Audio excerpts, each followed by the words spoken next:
Hi everyone, welcome to John and Tris Chats. Talking movement and everything around our business performance essentials.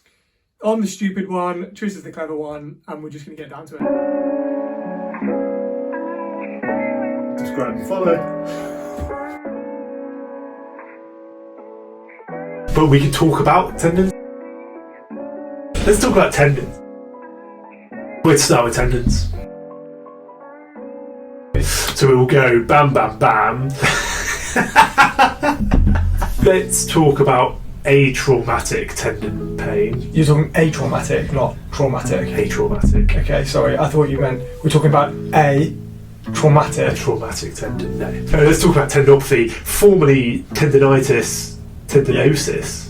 Yeah, that's a good. Should we just quickly address that? The tendinosis, tendinosis argument. It's been a weird 20 years, and as things in physio tend to go in cycles. I think when we first trained, we were using the terms tendonitis, tendinosis. Yeah. Tendinitis being inflammation around tendon, tendinosis being degenerative, yeah, I think. And then we kind of moved to a tendinopathy, as everything is opathy now, basically just being like you got a painful tendon. And the reason we moved to that was because there is no inflammation. But new literature has come out again. Well, actually, there probably is some micro-inflammation in early stages. Jill Cook and Purdom, I don't know what his first name is. They wrote a paper about a new tendon pathology continuum. So now we tend to refer to it as reactive tendinopathy, is in what you might historically thought about tendinitis. So, I benched a bit too much at the gym or went out for this run, tendon hurt, probably a little bit of inflammation. That can last for a few weeks, maybe a little bit longer. It's important to note in reactive tendinopathy that you don't see any structural changes. So if you whiz an ultrasound over it, you might see a little bit of inflammation, but you would not see changes in the structure of the tendon. And then tendon disrepair is, again, you'll start to see some breakdown of kind of tendon tissue, and maybe an increase in what's known as kind of neurovascularity. Or the start of an increase in neurovascularity, which basically just means an increase in nerve endings and vasculature. And the increase in vasculature is because your body is trying to heal a tendon that's constantly being irritated. So if you have like early tendon pain, reactive tendon pain, and you don't do anything about it, and you just keep going, kind of 4 months down the line, if it's still painful, you're probably into more of like a tendon disrepair stage. And because of its vascularity or that growth of nerve endings, it reduces its integrity? No. If anything, it does the opposite. So with an increase in vascularity, it's laying down more tissue because it's trying to heal, and actually the appearance will be thickened. Okay. So as you go through tendon pathology and it becomes more and more severe, you actually see like a thickening, then a more thickened tendon than a healthy tendon. You can see it really clearly on the Achilles. The last stage is degenerative tendinopathy, so reactive disrepair, degenerative tendon. This is when we're looking at years and years and years down the line. And this is the stage that we might start to see, you probably still have that thickening, but you might start to see kind of micro tears in the tendon. You see it a lot in like kind of the rotator cuff tendons.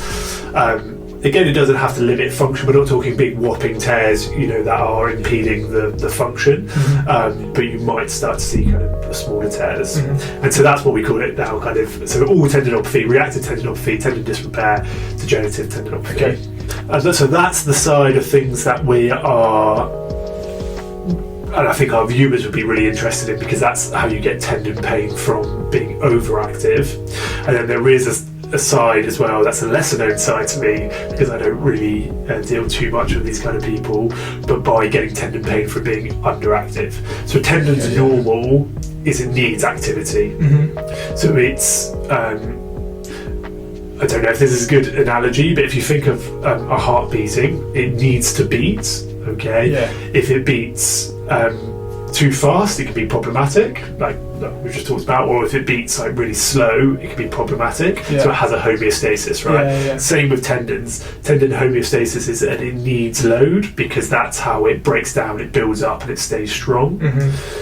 But it's a Goldilocks amount of load that can slow, you can change it over time.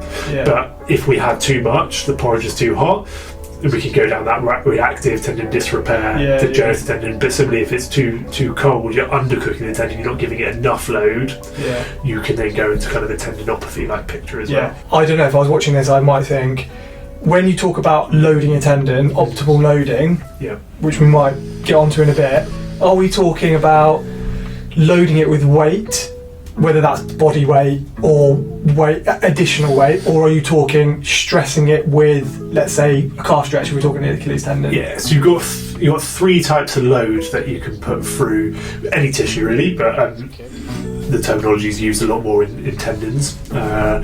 So we've got tensile load, which is load from contraction. So if we're talking about the Achilles, it would be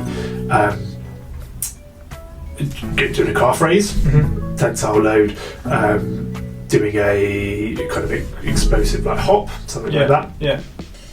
You've got compressive load, which essentially is putting a stretch on the tendon, and where it attaches around the bottom of the calcaneus, because of the nature and the kind of structure of the calcaneus, as you stretch it, it will be you will be getting kind of compression from the bone on the tendon. They're the two big types of things we think about, or even just kind of compression from, if we're thinking about the glute tendon, like lying on your side, literally just putting pressure on it. And then the third is shear. So I for a long time I found this really hard to understand, like the other two, like tensile compression. It makes sense. I assume it's from the other angle, from a 90 degree across. A shear effect is like, exactly that. So if you think of the two sides of the tendon like this, okay, I'm going to do this on the camera. Shear is one side's being pulled up and one side is being pulled down. So the two sides, like,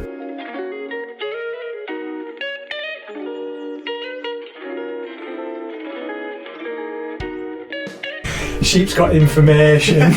It's so good.